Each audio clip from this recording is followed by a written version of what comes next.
कभी कभी दुख ज़्यादा झेलना पड़ जाता है, कभी कभी लगता है सुख आएगा ही नहीं। लेकिन अगर दुख ज़्यादा है और बहुत किसी की ज़िंदगी में दुख कम है, दोनों ही केस में अगर इंसानियत बरकरार रख ली तो उसका औहदा सेंटा क्लॉज जितना महान हो जाता है। कुछ ऐसे ही सेंटा क्लॉज थे हमारे। जीसस की मौत के 280 साल बाद न्यारा में एक जन्मा नवजात बालक, रईस परिवार में जन्म। यीशु में सेंटा की आस्था और बड़े होकर ईसाई धर्म के पादरी।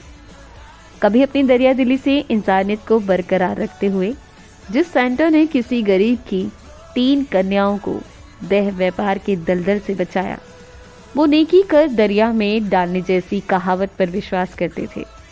उन्होंने उस गरीब की 3 बेटियों की जुराबों में सोने के सिक्के रख दिए थे।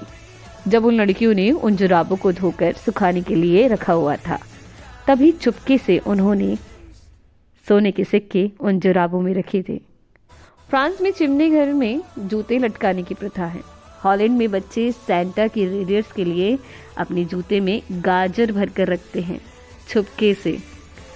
जीसस और मदर मैरी के बाद सेंटा क्लॉज को ही ईसाई धर्म में इतना सम्मान मिला। वो छोटा बच्चा जिसने बचपन में माँ बाप को खो दिया था, खुद बड़े होकर बच्चों का हमदर्द बन गया। हमें से किसी ने सेंटा को नहीं देखा, लेकिन हमने सभी ने किसी न किसी रूप में सेंटा जैसे लोगों को जरूर देखा है, उनकी उपस्थिति को महसूस जरूर किया है। इंसान किसी मुश्किल जाल में फंस जाता है, ऐसी जगह फंस जाता है कि उसे निकलने का रास्ता दिखाई नहीं देता। वो कोशिश भी करता है।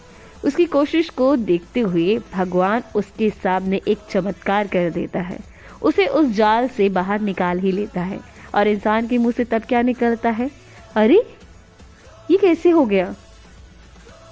हाय, मुझे तो पता नहीं ये कैसे हो गया। सब प्रभु की माया है। हम भी ऐसे ही इंसान हैं।